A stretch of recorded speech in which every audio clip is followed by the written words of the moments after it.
지난 수요일부터 사순절이 시작이 되었습니다. 제가 간절히 바라고 부탁드리는 것은 이번 사순절 기간을 통해서 우리가 조금 더 예수님 닮아가고 또 우리에게 주어진 십자가를 잘 지고 가겠다라고 하는 결단과 우리의 믿음이 생겨나는 그런 사순절 기간이 되시기를 주님의 이름으로 축원합니다. 또 하나 부탁드리는 것은 내일부터 심령 부흥회가 시작이 됩니다.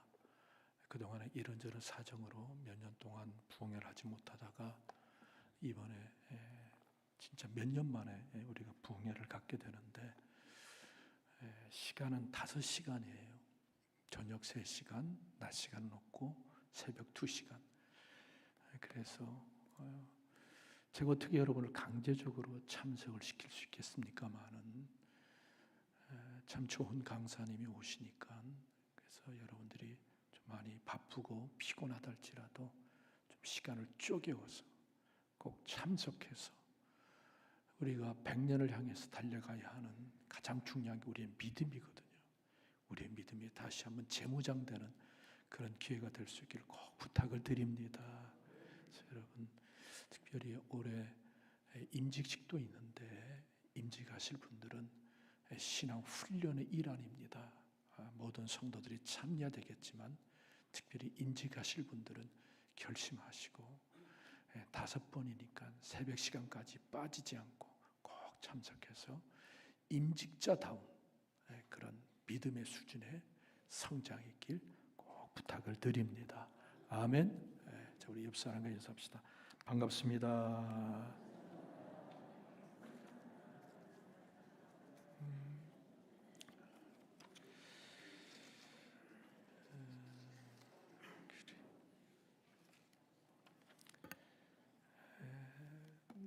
나이가 먹어가고 늙어가면 다 그런 건 아닌데 사람들에게 생기는 말 습관, 말 버릇이 있더라고요.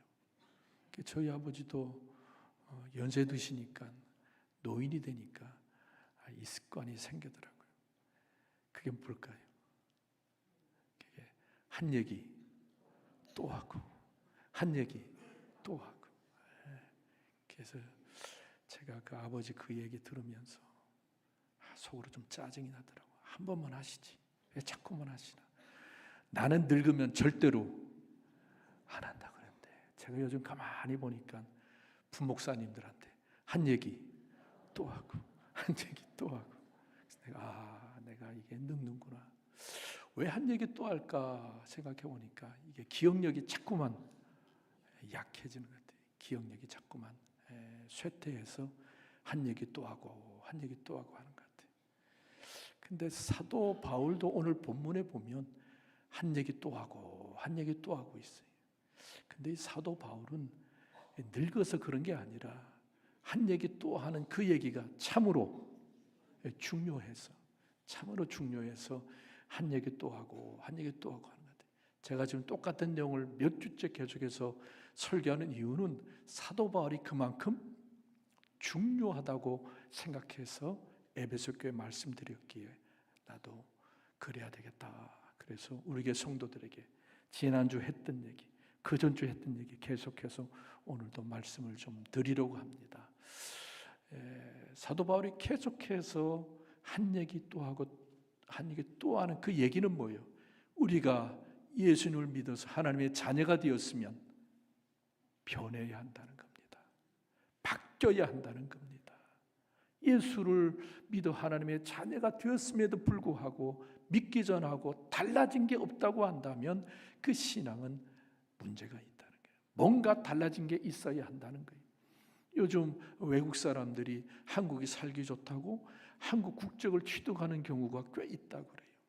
근데 외국 사람일 때는 상관없지만 국적을 취득해서 대한민국 국민이 되었다면 대한민국 국민으로서의 의무를 지켜야죠. 국방의 의무, 납세의 의무, 교육의 의무, 또 근로의 의무, 이런 의무를 지키지 않으면서 대한민국 국민이 되려고 하면 그건 욕을 많이 먹게 되죠. 우리가 하나님의 자녀가 되었다면 우리가 바뀌어야 한다, 변해야 된다는 걸 계속해서 강조하는데, 옛사람을 벗어버리고 새 사람이 되자. 옛사람을 벗어버리고 새 사람이 되자. 지난주에는 10계명 중에서 1계명부터 4계명까지 우리가 하나님께 어떻게 해야 될까, 하나님 어떻게 믿어야 될까에 관한 말씀을 드렸어요. 오늘은 5계명부터 10계명까지 우리가 사람끼리 살아가며 하나님의 자녀가 해야 될 것, 지켜야 될 것, 어떻게 살아야 되느냐에 관해서 말씀을 좀 드리면서 같이 은혜를 나누고자 합니다. 우리가 새 사람을 입자, 진정한 하나님의 자녀답게 살려면 어떻게 살아야 되느냐, 오늘 본문을 한번 같이 볼까요? 자, 25절 봅시다. 25절 읽습니다. 시작. 그런즉 거짓을 버리고 각각 그 이웃과 더불어 참된 것을 말하라. 이는 우리가 서로 지체가 됨이라. 아멘. 여기 보면 거짓말을 하지 말라는 거예요. 참된 말을 하고 거짓말을 하지 말라.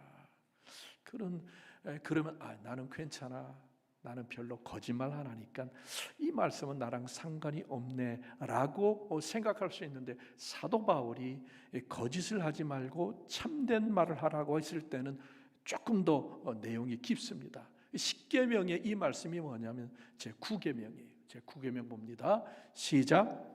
내 이웃에 대하여 거짓 증거하지 말라. 다시 한번, 내 이웃에 대하여 거짓 증거하지 말라는 거예요. 이게 무슨 뜻이냐면, 우리가 다른 사람에 관해서 말을 할 때 과장하는 경우가 있죠. 그 사람 별로 큰 잘못 안 했어요. 별것 아닌 거예요. 근데 사람들이 이렇게 크게 침소봉대라고 그래요. 크게 부풀리는 거예요.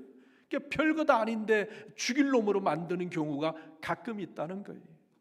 그러니까 여러분, 우리가 사실대로 얘기하고 진실되게 해야지 어떤 사람의 잘못에 대해서 너무 부풀리지 말라는 거예요.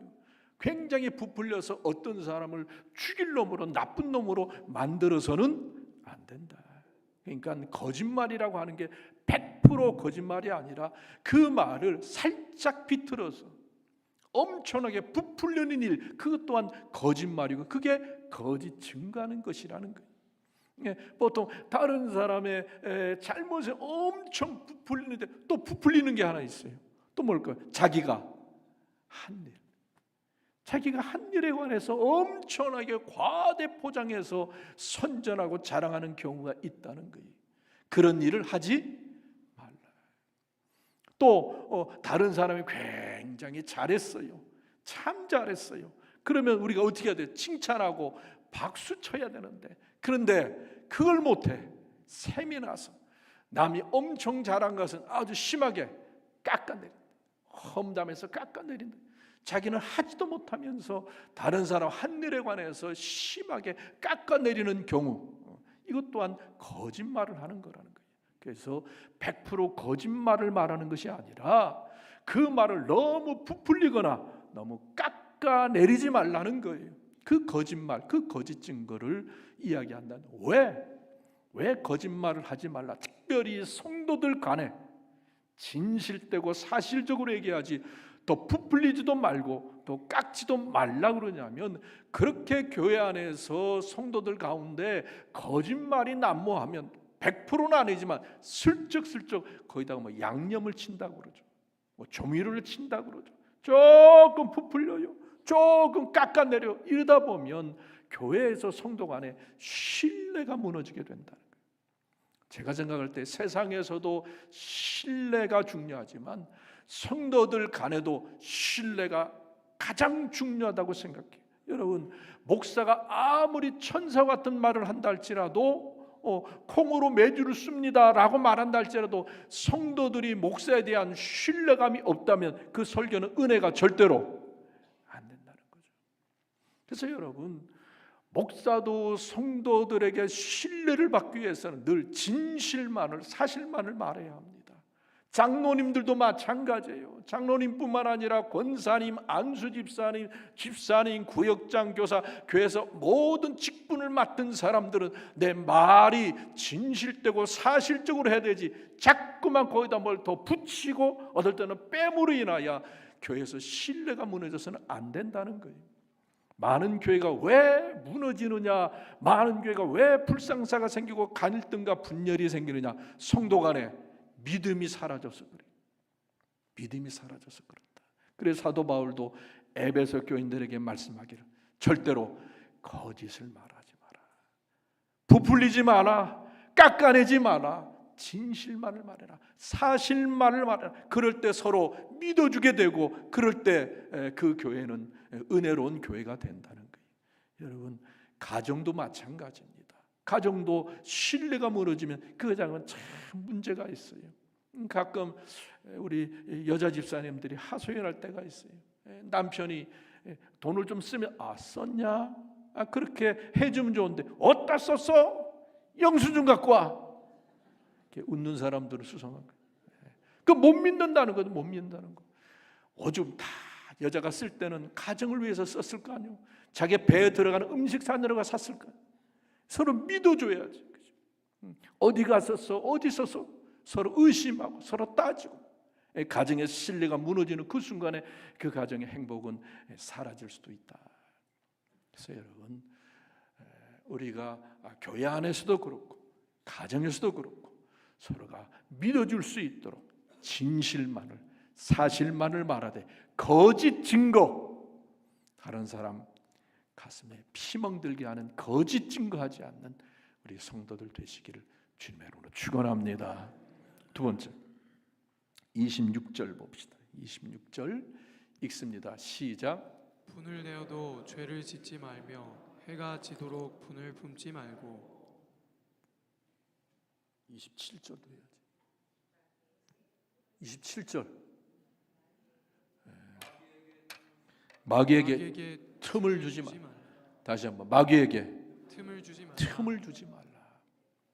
여러분, 살다 보면 화가 날 때가 있어요, 없어요? 살다 보면 화가 날 때가 있어요. 예수님도 화를 냈어요. 그렇게 오냐고 겸손하지 예수님이 아니에요. 예수님도 화를 낼 때가 많았어요. 성전 앞마당이 바가지 씌우는 악독상인의 집합자가 됐을 때 예수님 엄청나게 분노하셨잖아요. 그리고 부모들이 자기 아이 축복기도 받으러 예수님께 왔는데 제자들이, 애들은 가라. 그때 성경 보면요, 예수님이 분노하셨다. 제자들 보고 야, 애들 왜 쫓냐? 화를 내셨다는 거죠. 그러니까 예수님도 그렇게 화를 내실 때가 많았어요. 근데 보통 우리가 분노를 둘로 구분해요. 첫째는 우리가 거룩한 분노, 정의로운 분노가 있습니다. 살다 보면 잘못된 게 있잖아요. 부정이 있잖아요. 부패된 게 있잖아요. 그걸 보는 순간 우리는 분노할 수 있어야 돼요. 나만 안 되면 돼라고, 똥이 무서워서 피하냐, 더러워서 피하지, 분명히 잘못됐는데 모른 척하고 넘어간다. 이거는 성경적이 아니고 하나님이 기뻐하지 않는다. 잘못된 것, 부정 부패 있으면 분노할 줄 알아야 한다. 이게 정의로운 분노라는 겁니다. 또 우리가 살다 보면 화나는 날이 있어요, 없어요? 이건 아니지. 여러분, 제가 화를 잘 내게 생겼어요, 화를 잘 안 내게 생겼어요? 대답 잘해야 돼. 근데 저도 섭섭한 게 많아요. 화가 날 때가 많아요. 근데 제가 표현을 안 합니다. 제가 표현하면 성도들이 상처받잖아요. 그죠? 무슨 목사님이 저렇게 혈기를 부려. 그러니까 성도들한테 상처 주는 게 죽는 것보다 싫어서 제가 표현을 안 하지만 속에서 화가 날 때가 있습니다. 왜? 저도 생각하라니까. 그런데 여러분, 바울이 뭐라고 말하냐면 거기 보면 해가 지도록 분을 품지 말라. 해가 지도록 분을, 자기 전에 그 분을 풀어내라는 겁니다. 이 왜 그러냐면, 여러분, 우리가 이 속에 분노가 있으면요, 그 분노는 자연히 뭐로 발전합니까? 복수해야지. 너 내 눈에서 눈물 나게 했지? 나도 너한테 피눈물 나게 한다. 그러니까 여러분, 우리가 분노하게 되면요, 자연적으로 갚아주고 싶어요. 복수하고 싶어요. 그 복수하고 싶은 마음이 있을 때 내 마음이 편합니까? 계속해서 악한 생각이 나온다. 나쁜 생각이 나온다는 거예요. 그래서 여러분, 우리가 분노를 하지 않을 수는 없어요. 인간인지라. 그러나 이 분노가 계속되면 내 영혼에 문제가 생겨요. 내 영혼이 병들게 됩니다. 여러분, 저도 그래요. 제가 어떤 일에 화가 나고 분노하게 되면요, 기도가 될까요? 기도가 안 나와요. 그 생각만 하면 기도가 탁탁 막히고, 여러분, 그런 가운데 어떻게 설교가 됩니까? 내가 분노한 가운데 설교가 하면요, 이거는 그 성도들 죽이는 독이 들어가 있는 젖을 먹이는 것 똑같거든요. 그래서 바울은 말씀하기를, 너희들이 분노할 때 분노할 수는 있다. 그러나 이게 오래 가지 않도록 조심하라. 그 분노를 내려놔라. 그러면서 어떻게 말씀하냐면 로마서 12장 19절 봅시다. 읽습니다. 시작. 내 사랑하는 자들아, 너희가 친히 원수를 갚지 말고 하나님의 진노하심에 맡기라. 기록되었으되 원수 갚는 것이 내게 있으니 내가 갚으리라고 주께서 말씀하시니라. 아멘. 재판장 되신 하나님께서 정확하게 판결하시고, 내가 억울하면, 그 사람이 잘못했으면 하나님이 내 원수 같은 그 사람이 한 행위에 대해서는 확실하게 정확하게 갚아 주실 것이다. 하나님이 해결해 주실 것이고, 하나님이 갚아줄 것이고, 하나님이 복수해 주실 것이다 라고 믿고, 우리는 그 속에 분노가 계속가지 않도록, 분노가 내 영혼을 무너뜨리지 않도록 너희들이 조심하라. 분노를 품고 있는 그 순간에 사탄이 역사거든요. 내 믿음이 무너지고, 내 믿음이 금이 가고, 내 영혼이 계속해서 문제가 생기고, 내 영혼이 병들게 됩니다. 이게 사탄에게 틈을 주는 거거든요. 그래서 여러분, 우리가 살다 보면 화가 날 때가 있죠. 근데 그 화가 계속 지속되지 않도록, 내 분노하는 그 결과를 하나님 해결해 주실 줄로 믿고, 우리는 그 분노를 털어낼 수 있기를 꼭 부탁을 드립니다. 그러니까 믿어야 돼요. 하나님이 내 억울함을 하시고 해결해 주신다. 아멘. 그래서 여러분, 우리가 복수하려고 하다가 다 다쳐요. 내 영혼도 망가지고, 그죠? 아름답고 선한 결과가 나오지 않습니다. 그러게 여러분, 우리가 억울한 일, 분한 일, 섭섭한 일, 화난 일 생기면 어느 때까지는 이게 가겠지만 날이 저무는 그 순간엔 하나님 알아서 해주실 줄로 믿습니다 하고 하나님께 맡길 수 있기를 주님의 이름으로 축원합니다. 또 하나 해볼까요? 28절 읽습니다. 시작. 도둑질하는 자는 다시 도둑질하지 말고 돌이켜 가난한 자에게 구제할 수 있도록 자기 손으로 수고하여 선한 일을 하라. 아멘. 한마디로 말하면 도둑질하지 마라. 여러분, 이 말씀 앞에는 좀 자유롭죠? 도둑질 잘하세요? 아니잖아요. 도둑질하는 사람 별로 없잖아요. 외국인들이 우리나라 카페 하면 깜짝 놀란대요. 뭐 노트북도 놓고 화장실 가고, 핸드폰도 놓고 화장실 가고, 가방도 놓고 어디 가고. 그래서 외국인들이 깜짝 놀란대. 야, 한국 사람들은 정직하고 도둑질 안 하네. 이유가 있죠. 왜 그래요? CCTV가 그걸 모르는 거예요, 외국인들은. 근데 좌우지간 여러분, 이 도둑질하는 그 성도 별로 없잖아요.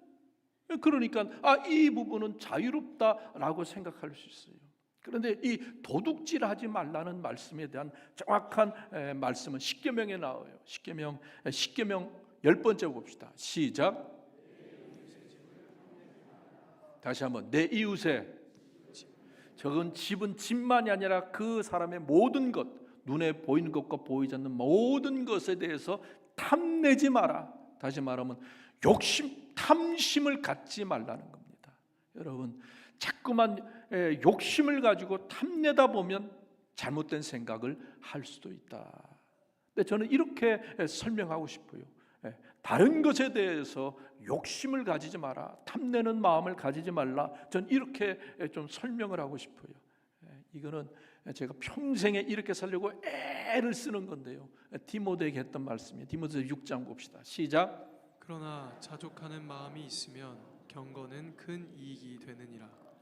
우리가 세상에 아무것도 가지고 온 것이 없음에 또한 아무것도 가지고 가지 못하리니 우리가 먹을 것과 입을 것이 있은즉 족한 줄로 알 것이니라. 아멘, 아멘. 따라서 자족하자. 자족하자. 자족이 뭐예요? 스스로 만족하는 거예요. 스스로 만족하는 거예요. 그러니까 나의 가진 모든 것, 누리는 모든 것은 하나님께서 나에게 딱 맞춤으로 주셨다고 믿고 내가 누리는 모든 것에 대해서 만족하는 거예요. 이만하면 됐다. 우리가 욕심을 부리면요, 이 욕심은 끝이 없어요.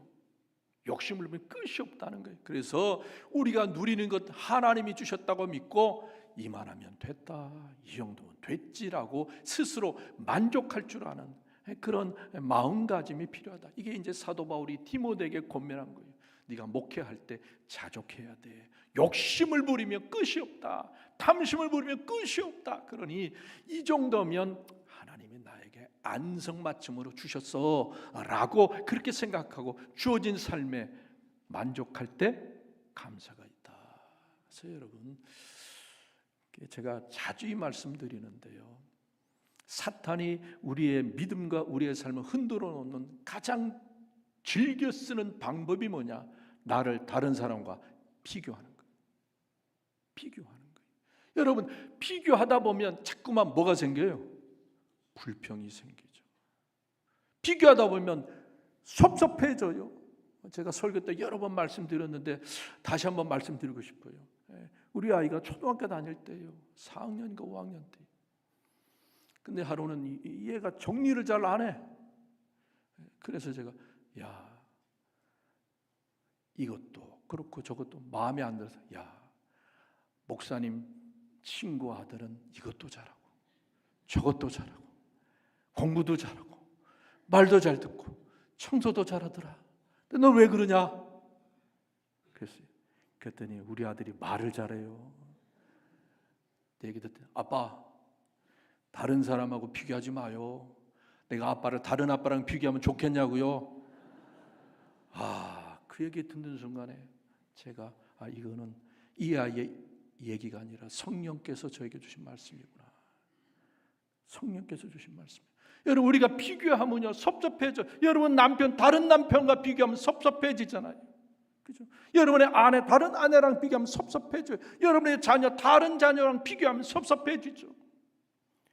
왜 우리 아버지 어머니 날 흙수저로 낳나? 비교하면 섭섭해지죠. 그래서 여러분, 사탄이 가장 잘 쓰는 방법이 비교하는 거예요. 비교하는 거예요. 그냥 비교하지 말고 내 아내는, 내 남편은, 내 부모는, 내 자녀는 하나님이 나에게 주신 하나님의 선물이다. 선물이다. 감사하며 사시길 바랍니다. 이만하면 됐다. 제가 2부 예배 때 설교하면서 그랬어요. 2부 예배 때는 좀 젊은 사람 많잖아요. 제가 청년부터 가르친 그 청년들이 지금 50대, 60대에서 있어요. 내가 그랬어요. 제가 그랬어요. 다 네 아이들이 너희들보다 낫다. 그랬어요. 내가 보니 그래요. 뭐 우리 아이가 어떻고 그래도 제가 보니까 너희들 자녀들이 더 나아. 여러분, 하나님 나에게 주신 거 하나님 주셨으니까 이만하면 됐다를 생각하며 감사하며 삽시다. 그럴 때 우리 마음의 섭섭함과 탐심과 욕심이 사라지더라. 아멘. 마지막 하나만 더 하고 마칩시다.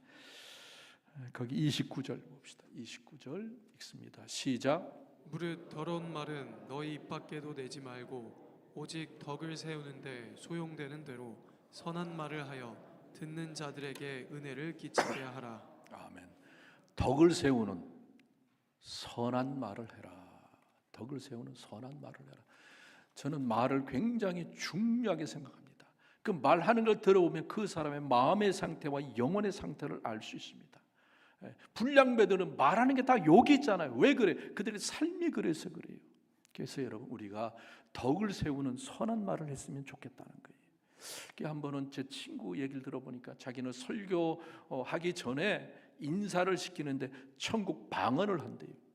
그 천국 방언이 뭐냐 그랬더니 이렇게 한다고 그래요. 저는 반갑습니다, 은혜 받고 이렇게 인사하잖아요. 근데 그 친구는 설교 전에 천국 방언으로 인사합시다 그런대요. 천국 방언이 뭔가 봤더니 인터넷에 많이 떠돌더라고요. 한번 볼까요? 읽습니다. 시작.